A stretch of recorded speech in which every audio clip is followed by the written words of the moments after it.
Story 1. I don't mean they'd leave for a party or a night out. No, they'd vanish. Gone without a trace by sunset, leaving me alone in the house. I'd search for them, call their names, but they were always gone, like they'd never existed.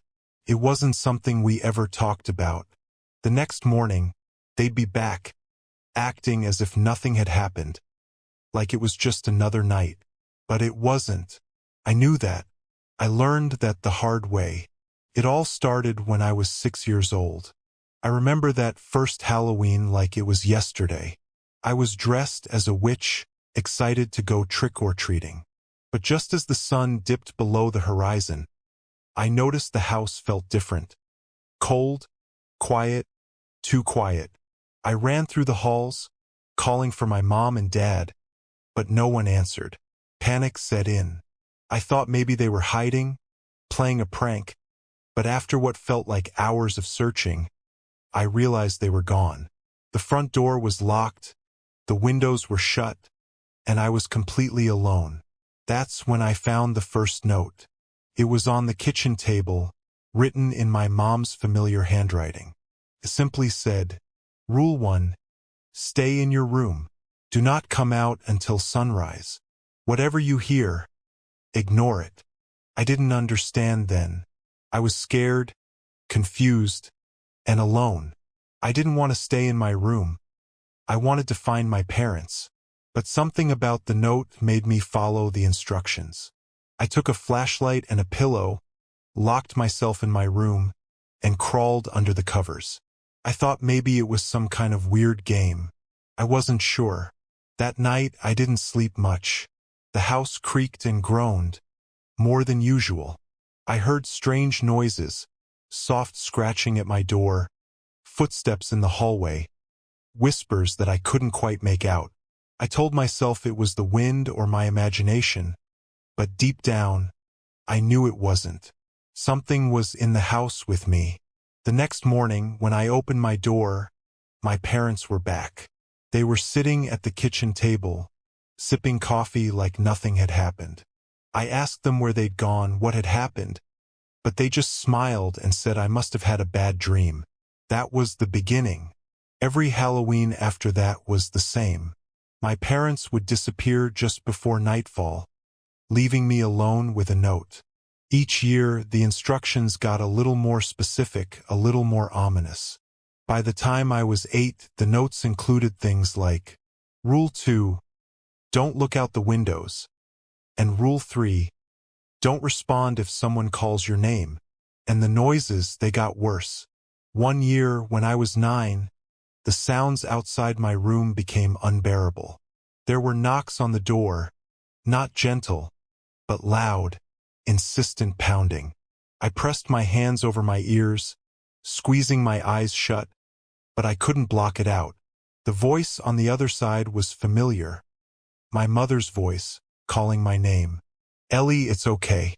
You can come out now. She sounded so calm, so normal. For a second, I almost believed it was really her. But the rule had been clear. Do not open the door, no matter what you hear. So I didn't. I stayed under the covers, trembling, until the knocking stopped. I never told my parents about the voice, and they never asked. The years passed, and the game continued. It became a twisted Halloween tradition. While other kids dressed up and collected candy, I stayed locked in my room, listening to the house come alive with things I couldn't see. I became used to the notes, the strange noises, and the feeling of being watched. It was all part of the game, my own haunted ritual. But when I turned 13, everything changed. That year, the note was different. I found it on my bed just as the sun was setting. But instead of the usual instructions, it said, Rule 4, there's something new in the house tonight. Be careful. I didn't know what that meant, but the moment I read it, I felt a chill run down my spine. Something new? What did that mean? I locked my door, as usual, and tried to settle in for the night, but I couldn't shake the feeling that something was terribly wrong. The noises started earlier than usual. At first, it was the familiar creaks and footsteps. I'd gotten used to those. But then there was something else, breathing. I could hear it, low and heavy, just outside my door. It wasn't human. It was too slow, too deep. I pressed myself against the headboard, clutching my flashlight like a weapon. Even though I knew it wouldn't help, the breathing moved away after a while, but then came the scratching.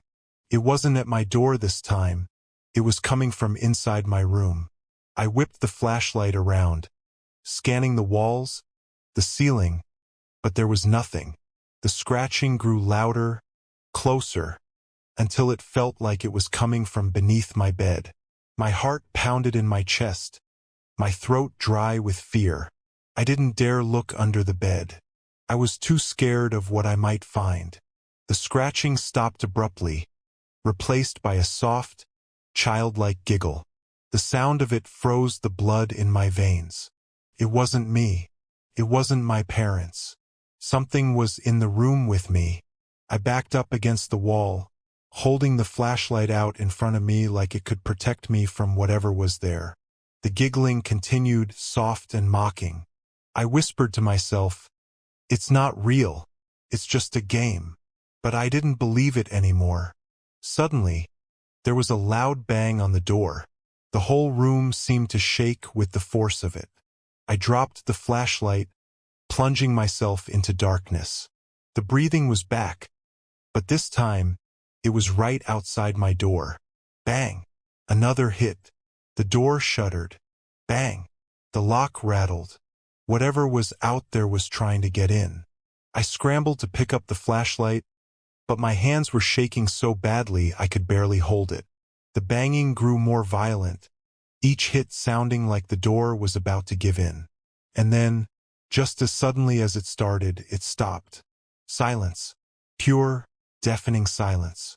I held my breath, waiting, listening for any sign of movement. Then, the voice returned, soft and sweet, like honey. "Ellie, it's okay. You can come out now." It was my mother's voice again, but this time, I knew it wasn't her. I didn't answer. I didn't move. I just sat there, frozen in fear, praying for the night to end.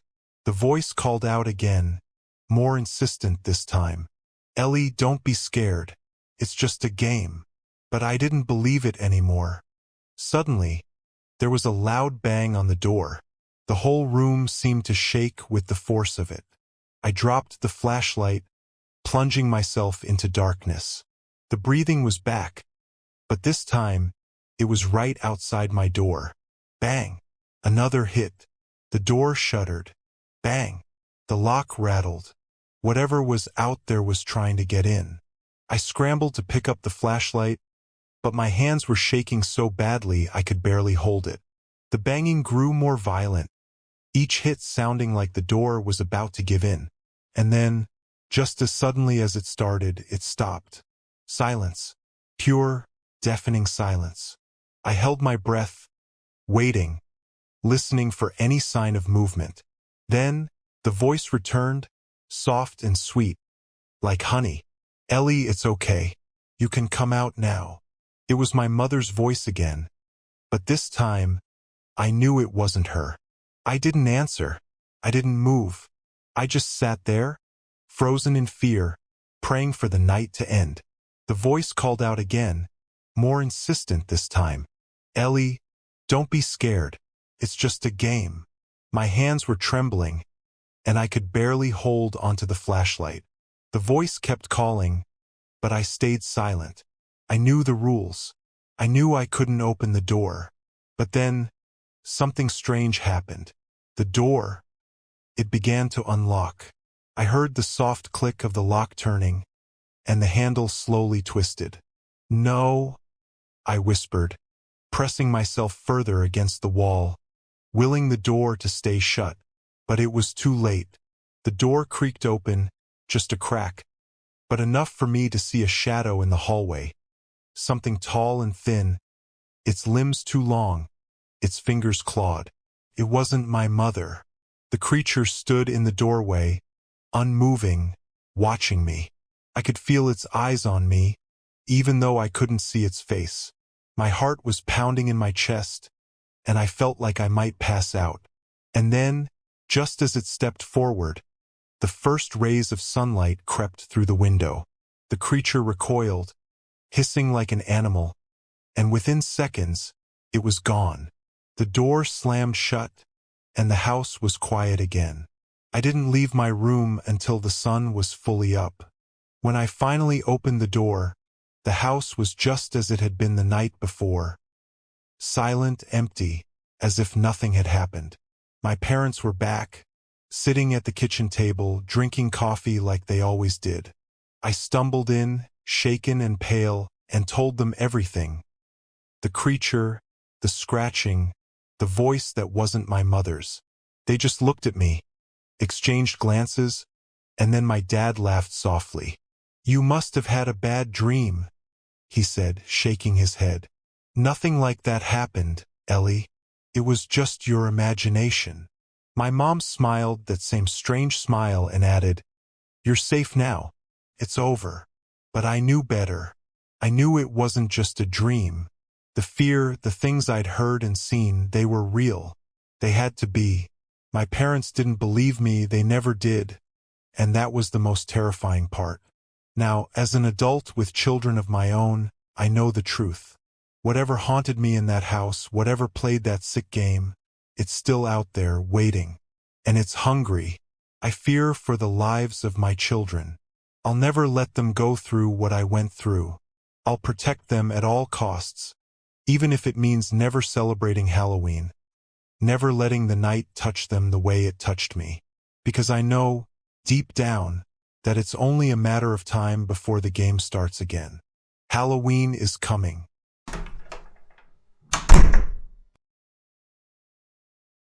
Story 2. My story takes place 5 years ago during Halloween night. At the time, the pandemic had most things shut down, and I was feeling restless at home. I started chatting with Leo Asterisk, a guy I had dated in the past. Things between us had ended with unresolved tension and some resentment. We used to share a lot, including a love for horror and H.P. Lovecraft. Wanting to reconnect and maybe clear the air, I asked if he'd like to go for a walk that night. He agreed. We met under the church near our respective homes around 9:30. The streets were quiet and empty, which felt unusual, even eerie, for Halloween night. We decided to walk through the old part of town. Normally, this area was full of tourists and had a vivid nightlife. But at that time, it felt almost abandoned. We passed only a few scattered people. Both of us are fast walkers, and before long, we reached the foot of the castle, one of the city's landmarks. We had two choices: head back the same way, or continue along a narrow boardwalk by the cliff's edge that eventually led to a large park. The second route was more isolated and creepy, covered by tall trees and quite dark. Still caught up in conversation, we chose to keep going without really thinking about it. As we walked the dim path, I started to feel a little spooked, but in a fun, Halloween kind of way. I began joking about horror tropes and telling creepy stories. At one point, I stopped under a really creepy flickering lamppost and said it felt like the perfect setting for a slasher movie. Two people, alone in a creepy place, far from help during a Halloween night. We laughed, but a feeling of unease lingered beneath the humor. After about 10 minutes, we reached the park and looped back toward where we had first met. As we approached the entrance to the old town, we noticed a sudden commotion. Police cars, flashing lights, and ambulances entering the area. We asked a bystander what was happening. He said someone was roaming around with a knife, scaring people. I brushed it off, thinking it was probably a Halloween prank or a drunk guy acting out. The man advised us to head home and lock our doors. I walked Leo Asterisk to his place, then hurried back to mine, feeling increasingly unsettled. Once I got home, the reality of the situation hit me. My social media was full of updates about what had happened. As I read through the posts and news alerts, my hands began to shake. That night, around 10:30 p.m., a man dressed in medieval-style clothing had gone on a stabbing rampage in the old part of my town, Quebec City. Armed with a katana-style sword, he killed 2 people and seriously injured 5 others, all at random. Piecing together the timeline, I realized the attacks had begun near the castle, just behind us as we were walking toward the boardwalk. If we had chosen to retrace our steps instead of taking this route, we likely would have crossed paths with the killer. Later, I found out a friend of mine had also been out walking that same night, not far from where we had been. He wasn't as lucky. He was attacked and left for dead. He survived, but lost a finger in the process. Now, 5 years later, I still think about how surreal it is that my own city became the scene of a real-life slasher attack on Halloween night, and how narrowly and randomly I avoided becoming part of it. Looking back, I'm struck by how fragile and unpredictable life can be. Sometimes the smallest decisions, like which way to turn, can end up meaning the difference between life and death.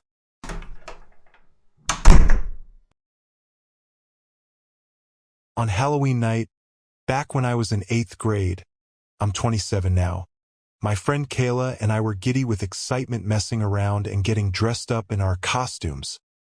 I'm not even going to say what we were for that Halloween. It's too cringy. Anyway, this night was a special night for us girls because this was going to be the last year for us to go trick-or-treating. We thought that once we became freshmen in high school, trick-or-treating would be too childish for the new cool high school students to be participating in. So we were going all out, especially with the amount of candy, grabbing pillowcases that we planned to fill entirely. We practically skipped out my front door ready to begin, in our opinion, the greatest night and holiday of the year. We didn't waste any time, going door to door, street after street, that we didn't even realize that hours had passed. Back during this time, the trick-or-treating time was a hell of a lot longer than the 2 or 3 hours it is now. Back then, it just ended when the kids decided to end it. I can remember one year my sister, Kayla, and I stayed out to almost 11 p.m. Most of the houses would have already stopped answering their doors, but there was always a few houses still willing to pass out candy. I didn't even think to look at the time until I noticed that there were less and less kids each street we came to. So when I looked at my phone, I said to Kayla, "Holy shit, it's 9:30. We should probably get back to my house. We can watch a movie and stuff ourselves with this," proudly lifting up my pillowcase that was at least more than halfway full. We slowly start walking back towards my house, and as we were passing each street, we noticed how eerily quiet it had gotten seemingly out of nowhere. People were turning off their porch lights, signaling they were not going to be passing out any more candy. Now, I was a paranoid person back then, and I'm still a paranoid person to this day, probably even more so now. So when I got that feeling, that chill that runs up your back and your shoulders tense up, something is off, I thought to myself. I look side to side and get an urge to look behind me.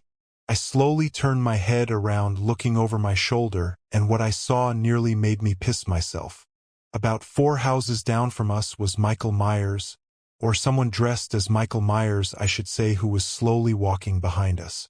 But to me, at that time, it might as well be the real Michael Myers. He stopped, staring back at me, not moving any muscle, just staring.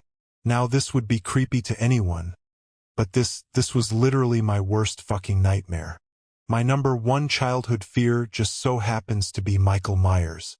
A little backstory: when I was about 4, my mom was busy cleaning the kitchen as I sat in the living room playing with my toys with the TV going in the background. The creepy music had caught my attention, so I started glancing up at the movie while playing with my toys. I grew less and less interested in my toys and had my eyes glued to the TV, already starting to grow nervous and scared by just the music alone. You know the part in the movie where Michael Myers pops out of the closet, grabbing a hold of the victim and lifting him up in the air against the wall as his victim desperately tries to break free but is paralyzed with fear? And then Michael pulls back the knife and brutally stabs the guy to the wall, pinning him to the wall and in the air? Well, my 4-year-old self had never seen something so gruesome and altogether just absolutely terrifying. And at that age I believed it was real. In my 4-year-old mind, this was really happening to someone. My eyes bulged out of my head, instantly breaking out into tears. Literally screaming my head off. His mask, the brutality, seeing someone being stabbed in this heinous murder. It blew my mind, and all at once I felt so anxious, scared, sad, just panicking. My mom comes rushing over, frantically trying to figure out what's wrong, scooping me up in her arms, and I was still screaming and pointed at the TV. By then, the movie continued to the part where Michael Myers is dressed up with the sheet over his body, with the glasses on over the sheet that he stole off the body of the victim, obviously pretending to be the guy he just murdered. The sheet freaked me out even more than Michael's mask. Watching the masked killer walking slowly closer and closer up behind the girl on the phone, and I clung to my mom, sobbing and burying my face into her shoulder. She looked over at the TV saying, "Oh my God, how the hell did this get on?" "It's okay. Shoo. Shoo.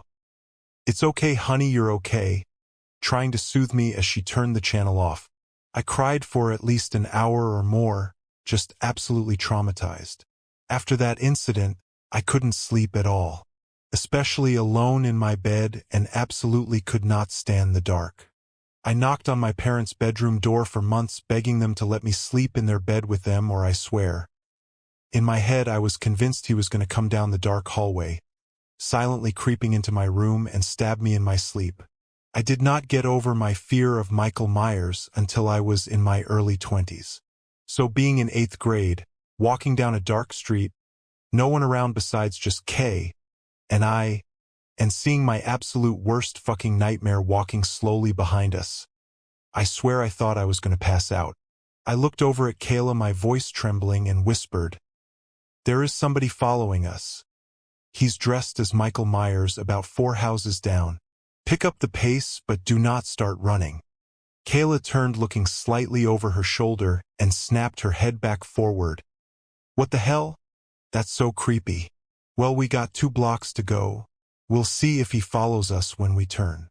I nod, a million thoughts going through my head. Maybe I'm overreacting. It is Halloween after all. But why is he alone? And to follow 2 young girls? When we get to my street, I glance behind me, and I swear my heart stopped in that moment. He wasn't behind us anymore. I panicked, darting my eyes all around me. "Oh my God, where did he go?" "He's gone." Kayla turns around, stopping in her tracks, squinting her eyes, trying to scan the area. Maybe he turned down a different street. He probably wasn't even following us to begin with, she said as she spun back around, heading down the street again. And then I spotted him. He stepped out from behind a tree, but now he was only 2 houses away. He started walking towards us, gaining on us as I stood there frozen in fear. I screamed, "Go!" Kayla whipped around. "Holy shit! Oh my God, oh my God!" We shrieked as we started sprinting the rest of the way. But then I feel my legs start to wobble. "Oh God, please no. This can't be real. It just can't be." I thought to myself, somewhat in denial, that this was actually happening. Could this really be happening? In that moment, I knew I had one goal, and that was to make it through my front door. We sprint up my driveway. Both of us practically crashed into my front door, frantically turning the doorknob, and then my heart dropped. The door was locked. I'm pounding and pounding on the door, screaming for somebody to please hurry and open the door. I look behind me, and there he is, stepping onto the driveway, still heading straight for us. "Where is everybody? Please, Mom, help us." I glance back behind me, and he's gone. I went silent, listening intently for any noise, when all of a sudden he slowly came around the side of my house just a few feet away. This means he walked around the left side of my house, through my backyard, and came around the right side of my house. I screamed while practically falling through the door. My mom and looked at us like we were insane, and I yelled, "Close the door!" Kayla slammed it shut and looks out the window. "Where is he? Where did he go?" Kayla said, running to look out the front living room windows. Who? What are you talking about? My mom said, looking at me completely confused.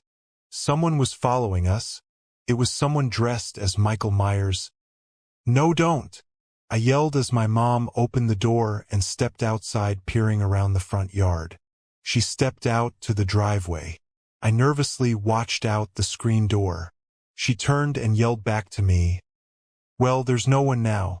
It may have been just someone messing with you." This thought did cross my mind. It is Halloween after all. But to think a grown man, I'm assuming, is walking around alone messing with two young girls. Stalking them for so long is just extremely creepy. I have to say, since I'm older now and have seen the movies at least 1,000,000 times, that stalker guy was 100% spot on with exactly how Michael is in the movies. The walking slowly but gaining on us so fast at the same time. Disappearing and popping up out of nowhere. Like I said, it may as well have been the real Michael Myers. But also the fact that this scenario was my #1 childhood fear. That I've had multiple nightmares about. And even though I'm much older now, reminiscing that night still gives me chills till this day. It's just, I can't help but wonder if it really was actually a prank gone too far, or if that person had more sinister intentions in store for us.